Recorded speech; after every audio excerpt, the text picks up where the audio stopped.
આજનો દિવસ વરસાદી હતો અને ફ્રી પિરિયડમાં ધોરણ 5માં જવાનો અવસર મળ્યો. બાળકોનો પ્રેમ અને ઉત્સાહ એવો હતો કે મને ત્યાં થોભાનું મન થઈ ગયો. મેં બાળકો માટે વરસાદી ચિત્ર બનાવો એવી સર્જનાત્મક પ્રવૃત્તિ રાખી. માન્યા, ભાવિની, શ્રુતિ, ફરીદા, અરહમ, શબ્બીર, મેહર, વંશદેવ, દીપ, રાજ્યવર્ધન, નંદિની, આશા, નવ્યા, વિશ્વા, પ્રિયાંશી, મયંક, ઈશાની, માહિર, ટીશા, પાયલ, ધર્મિષ્ઠા જેવા ઘણા વિદ્યાર્થીઓએ પોતાની કલ્પનાઓને પાના પર ઉતારીને સુંદર ચિત્રો દોર્યા.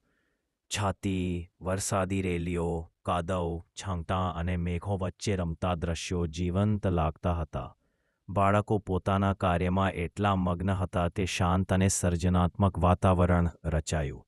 મને પણ તેમની સાથે સમય વિતાવીને આનંદ થયો. આવી પ્રવૃત્તિઓથી બાળકની કલ્પના અને અભિવ્યક્તિ શક્તિ વિકસે છે.